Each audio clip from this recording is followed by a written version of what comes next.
You can always go back and listen with SiriusXM on demand. This is Breitbart News Tonight on SiriusXM Patriot 125. I'm guessing Devo. I also never heard this song before. That's my guess. The B-52s. Goodness, that's embarrassing. All right. I should have known that one. Brooke Goldstein is our guest. She is a human rights attorney and the executive director of the Lawfare Project. And she's going to tell us a little bit about the Amy Coney Barrett confirmation hearing. Brooke, welcome to Breitbart News Tonight. Hello. Thank you for having me. You know, it's a measure of how crazy the news day has been that I barely even touched Amy Coney Barrett's incredible confirmation hearing. I watched almost every minute of it the last 3 days, and it already seems like a month ago. But tell us, how did it go? What's your overall assessment of how she conducted herself?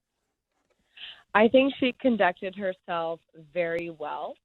I really do think that she is a role model, regardless of where you fall on the political spectrum. She is a role model for women.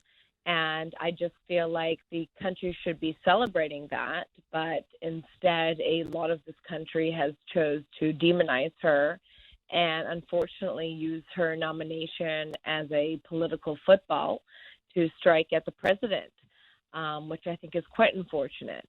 I mean, this is a woman who is really at the very top of her field. She has built a beautiful family. She has 7 children, and I think that includes 2 adoptive children. She has never let up on her professional calling. And if she were a liberal, I think that the Democrats would be worshiping her. But she's been called a monster. She's been called a Trump pawn, a colonizer, and much worse. And the double standard for, professional conservative women, unfortunately, is just appalling. Well, I thought one of the most amazing moments came today when one of her former colleagues on the bench, a retired judge, said that he knew of cases where she had ruled against her own religious beliefs because the law directed her to do so. In my mind, that was a ringing endorsement. That's something that goes right to the heart. Yeah. For head justice. Yeah. I mean, you are an objective justice, and it's so ironic because that's exactly what the Democrats have been harping on this whole time. They've just been bashing her for not answering direct policy questions and hypotheticals, but that absolutely follows the judicial code of conduct. I mean, RBG herself said that, quote, "It would be wrong for me to say or preview how I would cast my vote. A judge sworn to decide impartially can offer no forecast, no hints." So, that's been called RBG's no hints, no forecast, no previews doctrine. That was a liberal doctrine. And of course, that is now being used against this justice.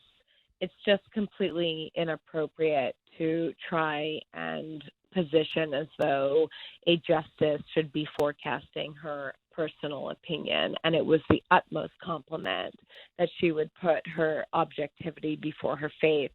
To insinuate else, would just be to insult this democracy and to say that justices cannot serve on the bench, with any measure of objectivity. It's an insult to America. Now, religious liberty is something that's very important to you personally, and you were involved in a protest this afternoon at the New York City Public Library where Jewish people protested Governor Andrew Cuomo and Mayor Bill de Blasio's continued singling out of the Jewish community. This is something we've covered closely at Breitbart News. Tell us a little bit about what Cuomo and de Blasio have been up to, and tell us how the protest went. Well, first of all, I want to thank you for covering this because it's something that the mainstream media really hasn't done. And the level of targeting and calling out by name of the Jewish community by Governor Cuomo and Mayor de Blasio, frankly, is extremely scary. We gathered today at the library to protest Jew hatred, to protest the fact that there are double standards when it comes to the application of COVID regulations. The Jewish community is a minority community, and all minority communities have been affected very heavily by this terrible plague.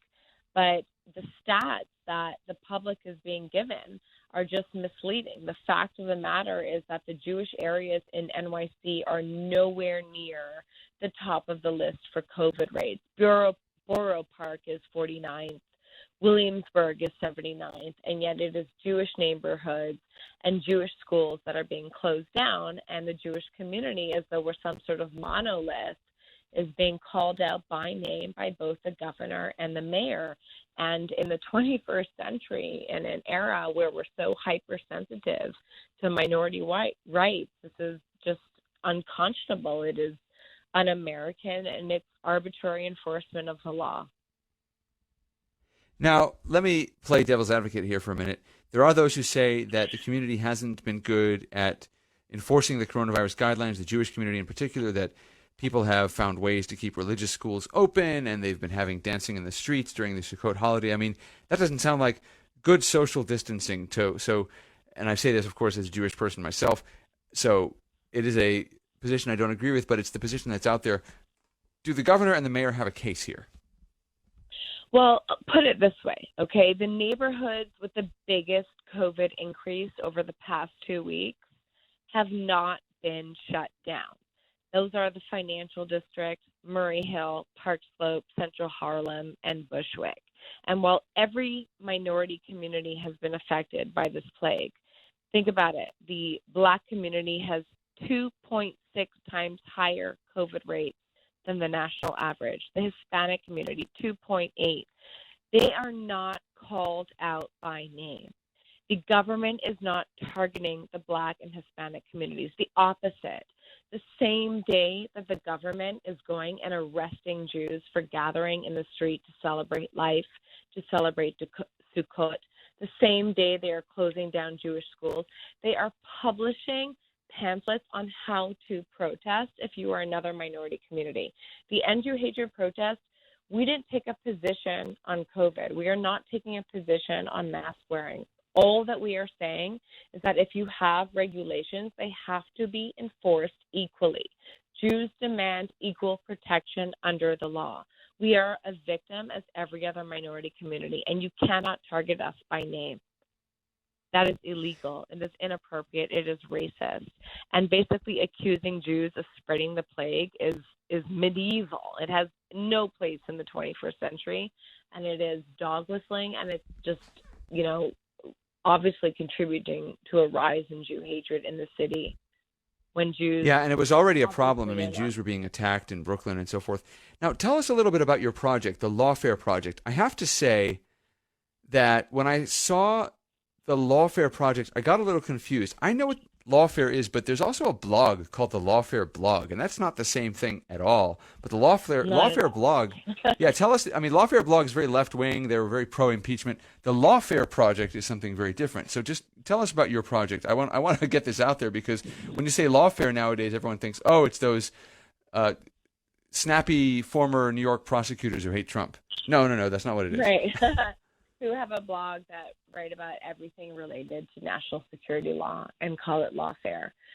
What the Lawfare Project is the only Jewish litigation fund in the world. We are a public interest law firm. We have a network of over 400 lawyers around the world, and we file civil rights cases on behalf of the Jewish community. So you can think of us as the pro-Jewish ACLU, so to speak. We are here to enforce the civil rights of the Jewish community.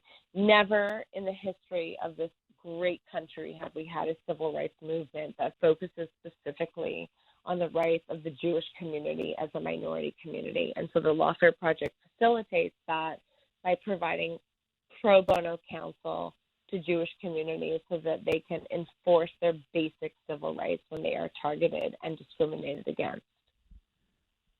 It's so refreshing to hear your perspective because there are very few Jewish leaders who seem to approach the issue in this way, that Jews have the same rights as other minorities and should be treated as such. The prevailing approach within the institutional Jewish community seems to be that we're part of the privileged class because I guess Jews are successful or something, and therefore we have to get rid of our privilege and deny the interests of our own community and give something up, kind of abdicate. Very quickly, what's your response to that? Well, look, there's a lot of psychological baggage that comes with the Jewish community, and obviously we don't want to be seen as victims. But the truth of the matter is that we are the oldest minority community in the world. We are the most persecuted minority community. And not only that, but we have also been the minority community that has organized for every other minority community. I mean, the Jews have been at the forefront of Black Lives Matter. We helped organize the civil rights movement. We have been at the forefront of LGBTQ rights, and yet Jews have not been organizing for Jews, specifically because of what you said, that we do not like to be seen as victims. And Brooke, I think the time... Brooke, very quickly, we have just a little while left. Just give me your website quickly so people know where to go to find out more. Sure. So there's two. There's endjewhatred.com, which is the website for the Jewish civil rights movement that we are now launching, and there's the lawfareproject.org, lawfareproject.org, endjewhatred.com. Thanks so much, Brooke Goldstein, and thank you out there. Breitbart News Daily tomorrow, 6 a.m. Eastern. Join us here on SiriusXM 125. Have a good and safe evening.